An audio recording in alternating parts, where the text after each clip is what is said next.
This young comedian wrote this introduction to me. He wrote, and I'm quoting. He says, Dear Dick, Dear Dickie, Dear Dickie, will you please inform the audience that I am the bright young comedian you and your brother met in New York City in 1978. I don't remember meeting any bright young comedians in 1962. I met a real bright young comedian. Well, that doesn't matter. I don't recall. No, I recall this. I recall this bright young comedian. He says, to continue, you guys said if you still had your TV show, you would have used me. But no, you went and blew the whole thing and got your ass thrown off the air, leaving me to slog along alone in the treacherous world of stand-up comedy. I remember him. Now you remember?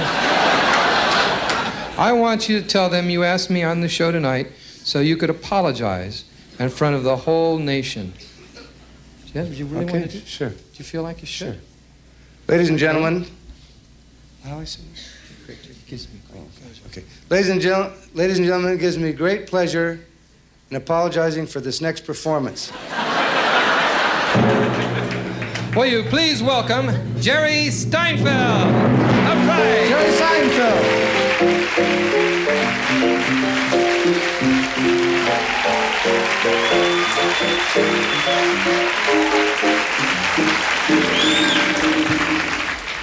Thank you very much. Thank you. I love those guys.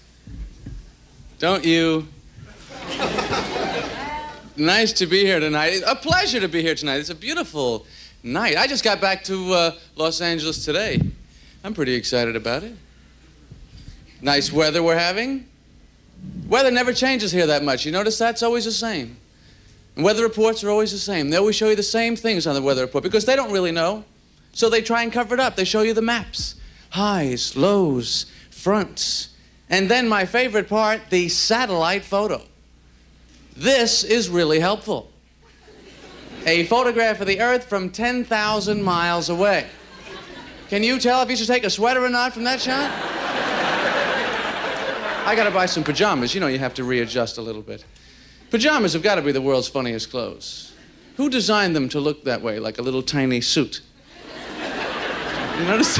Little collar buttoned down. And a breast pocket. There's a useful item. Is anybody using the breast pocket on your pajamas? What, do you put a pen in there, you roll over in the middle of the night, you kill yourself? Now, I also bought something that I had never in my life owned before. You may not believe it. Slippers. Never had them. Never had slippers. I'm looking at these things. Basically, there seems like two kinds you can get. You can get the slide in. These are like emergency slippers, I guess. You could set these up by the side of the bed, case of a fire. Hey, you pick them right up and get, you know, you can really save time with those. Or you can get these slippers which have backs, kind of like shoes, which if you have pajamas looks like a suit. This completes the effect. Now you get yourself a flannel briefcase, you're all set. You oversleep, go right into work. There's no problem. I bought some socks, which I've had before. But I'll tell you, no, you don't inspect these articles as you buy them. Think about socks. Of all articles of clothing, socks, more drive, more ambition than any other thing. How many times you do a big laundry? You go to the dryer, you take out your socks, you count them up. One of them got out. He escaped. He took off on his own. What are his chances out there? I don't think they're good. Sometimes you see a dirty sock by the street there. Did you ever see one, just one sock? It's a sock that didn't make it. I don't know how they escape. They have their own ideas. You know, sometimes, so we catch them, sometimes they'll hang on a sweater. That's like a freight car to them, you know. It's just... And he slips off and they try and get out. I'm very impressed with that. You know what else is funny about socks? They always give you that little, when you buy them, that little plastic hanger on the top. I love that. They always give that to you like you've got some use for it. Does this go in the pajama pocket? Where does that go? Does anybody use the little hanger? Anybody have a tiny sock closet at home? Tiny little doors, you slide them open. Pick out what you're wearing the next day. I don't know. Shopping, it's a great challenge. Thank you. Little stray laugh. They're building a new mall down here. I know everyone's excited about it. I'm a little tired of malls. I don't know about you. Every mall is the same. Every mall has a piano store. I have never seen anybody in there buying one. You go to the mall, you've got 20 bucks, 30 bucks, you get a book, pair of shoes. You ever see anybody go, hey, before we leave, let's get one of those pianos? They're only $1 million. I like to go in the greeting card stores. I think they're interesting because greeting cards really reflect, you know, what people are saying to each other. The style of the greeting cards, the communications.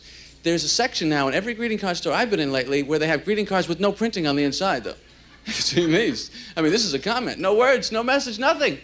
It's like Hallmark is saying, hey, we don't know what to tell her. You think of something, pal. For 65 cents, I don't want to get involved. I don't know what you're doing over there.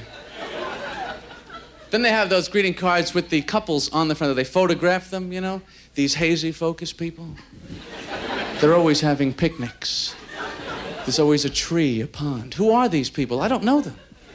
I don't want them on my card either. What am I going to write inside there anyway? Here's another couple having a better relationship than us.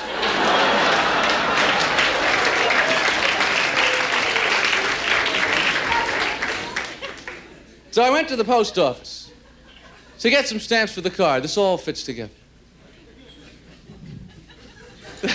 I was at the post office today. That's a true thing. And I'm waiting online now. What is the thing in the post office with the wanted posters on the walls? You're standing there, you're going to mail a package, they're showing you killers, murderers, thieves. What do they want us to do about it at the post office? Write the guy? Do people rip these off the wall, go up to the counter? Yeah, give me a book of stamps and a search warrant. I'm going after this guy. I've had it up to here with his activities. I'll tell you my main question about these wanted posters on the wall. Why didn't they hold on to this guy when they're taking his picture?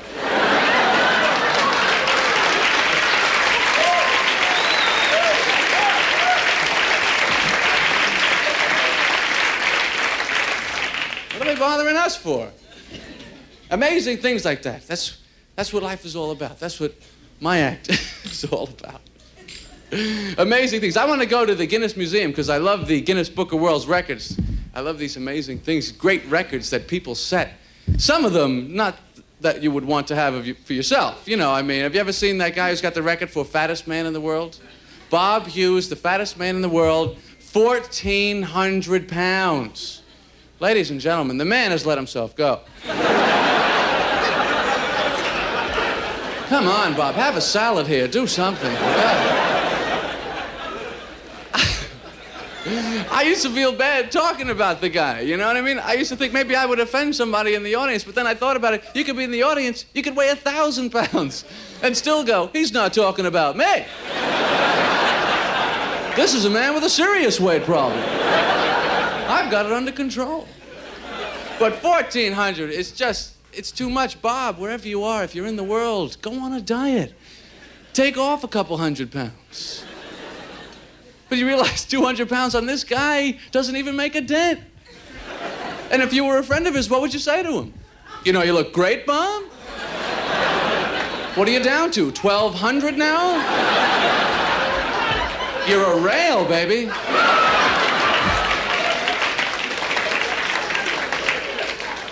And what would he possibly say back to you? But you know, I feel terrific. Thank you very much. Good night.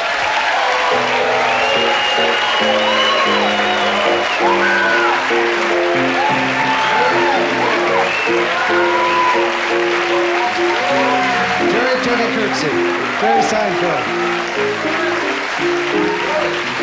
Very exciting.